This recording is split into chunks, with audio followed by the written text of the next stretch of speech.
Aujourd'hui, je voudrais te parler d'un voyage missionnaire qui s'est passé en Haïti en 2011 suite au tremblement de terre de janvier 2010. Un groupe de 8 jeunes âgés de moins de 25 ans et des personnes plus âgées sont partis dans la région des Gonaïves en Haïti pendant 2 à 3 semaines. Sur place, le groupe a pu organiser une colonie de vacances de 3 jours avec plus de 300 enfants par jour. Certains ont formé une équipe médicale composée d'un médecin et d'infirmières. À eux seuls, ils ont donné l'équivalent de 3 jours de consultation dans plusieurs villages et ils ont distribué des médicaments. Pour d'autres, cela s'est concrétisé dans la construction d'un château d'eau, dans la réparation d'une cuve d'eau permettant d'avoir de l'eau potable et la rénovation d'une toiture. Mais maintenant, je te propose de revoir tout ça en images.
Suite à ce voyage, voici le triste constat d'un jeune.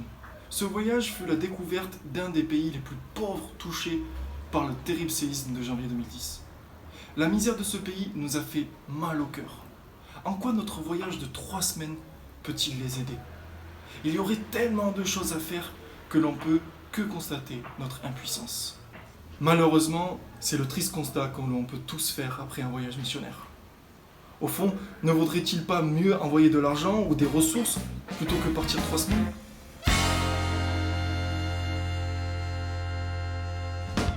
C'est vrai, partir pour seulement 3 semaines ne va pas énormément aider les personnes qui vivent sur place.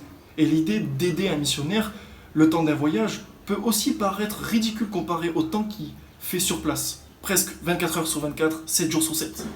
Tu peux facilement t'imaginer la charge que c'est de recevoir une dizaine de personnes chez toi, qu'il faut que tu loges et surtout que chacun ait son propre lit, que tu nourrisses afin que chacun ait suffisamment en quantité et surtout pour ces adultes morts de faim, de préférence avec de bons plats variés, pas trop épicés selon le goût de chacun, que tu laves leurs habits de travaux pleins de ciment et de transpiration, que tu prépares une super sortie touristique pour leur journée de repos et que tu prennes soin de ces quelques jeunes qui risquent de forcément tomber malades.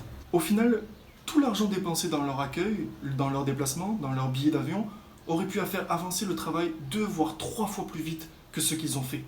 Ça aurait pu créer de l'emploi pour des artisans locaux, ça aurait pu financer des livres de soutien scolaire, ainsi que des professeurs locaux, etc. Mais pour autant, avec Lève-toi, nous sommes convaincus que ces voyages missionnaires à court terme sont bénéfiques. Voici 5 raisons pour lesquelles nous croyons dans les voyages court terme. La première raison est que ce sont des voyages qui changent la vie des personnes qui partent. Depuis 2010, avec Lève-toi, nous faisons des voyages missionnaires et nous voyons à quel point cela transforme la vie des jeunes qui partent. Ce même jeune qui se demandait en quoi leur voyage de 3 semaines en Haïti avait pu aider les Haïtiens a dit ceci.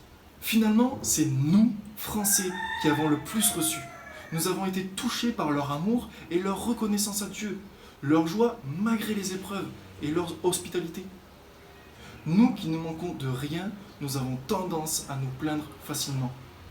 Nous avons trouvé chez les Haïtiens un modèle de foi chrétienne. Les voyages court terme sont une riche expérience pour des jeunes chrétiens français. Le début du projet, la mobilisation des jeunes, la préparation du voyage, la recherche de soutien, les formations bibliques, les réponses aux prières, les heures de voyage en avion et ou en minibus, les témoignages de personnes sur place, la découverte d'une nouvelle culture, l'aide sur place, bref, toutes ces choses participent à une réelle transformation spirituelle des personnes qui partent. Le court terme transforme tellement la vie spirituelle des jeunes que cela fait naître chez certains des vocations missionnaires à plus long terme. Une jeune fille qui faisait partie de ce voyage en Haïti a décidé à son retour d'y retourner pendant 2 ans. Un autre jeune, en 2015, suite à un voyage à court terme en Côte d'Ivoire, y est retourné 6 mois parmi un peuple non atteint par l'évangile. D'autres jeunes se sont lancés dans une formation biblique tous les samedis matins dans leur église. D'autres encore se sont beaucoup plus investis dans les ministères de leur église. Certains sont retournés sur le champ missionnaire à court terme pour aider d'autres missionnaires. Un voyage missionnaire, aussi court soit-il, ne te laissera pas indifférent. Et nous croyons que cela suscite des vocations missionnaires au près comme au loin. Même si souvent le groupe peut être une charge pour le missionnaire, cela peut aussi être une grande aide pour lui. Et ce n'est pas moi qui le dis, mais des missionnaires eux-mêmes. Lorsqu'un groupe est bien disposé dans une envie de contextualisation, de découverte et de service, alors le groupe est une vraie aide pour le missionnaire. C'est un coup de boost pour le missionnaire de voir des jeunes de son pays qui viennent l'aider à servir Dieu là où il est. C'est aussi de la main-d'œuvre sur des gros projets, mais c'est aussi un gros soutien financier sur un projet particulier. Cela permet aussi d'appuyer le témoignage du missionnaire, car les gens verront que des Français croient la même chose que lui et ils veulent la partager. C'est donc vrai, un groupe peut être une lourde charge pour un missionnaire, mais si le voyage est bien conduit, cela peut être un riche encouragement pour le missionnaire. En plus de l'aide concrète que reçoit le missionnaire pendant 3 semaines avec un groupe, il reçoit le soutien spirituel et financier d'une ou plusieurs églises. Imaginez-vous, un groupe qui prépare son voyage pendant plusieurs mois et qui vont faire la tournée des églises. Ils vont en parler autour d'eux, ils vont prier pour cela, ils vont donner du temps, de l'argent, et tout cela spécialement pour l'œuvre missionnaire. Les églises seront davantage à l'écoute de différents sujets de prière, elles seront sensibilisées aux besoins sur place, elles pourront contribuer financièrement, faire des collectes de médicaments, donner du matériel scolaire et des vêtements. Tout cela spécialement pour l'œuvre missionnaire. Un voyage missionnaire mobilise bien plus que le petit groupe de personnes qui partent. Il mobilise tous les gens qui prient, qui envoient et qui financent le projet. Enfin, je voudrais te laisser avec une dernière réflexion. Pourquoi Dieu n'aurait-il pas envoyé de l'argent plutôt que son propre Fils ? C'est vrai, le Dieu à qui appartiennent toutes les richesses aurait pu nous donner plus d'argent que l'on aurait pu dépenser dans toute notre vie. Mais il n'y aurait pas eu de salut pour l'homme. En nous donnant Jésus, il nous a donné bien plus que de l'argent. Jésus est tout ce qu'il a de plus précieux. Jésus est venu faire un voyage missionnaire sur terre. Il a vécu et il est mort à court terme dans une autre nation que son ciel éternel pour nous apporter le message de la réconciliation avec Dieu. Cette pensée d'un Dieu qui part en mission devrait nous motiver à partager cette bonne nouvelle au-delà de nos frontières. Quand l'épidémie sera passée et que tu ne seras plus un missionnaire confiné, seras-tu un missionnaire envoyé ? Allez, salut, à bientôt!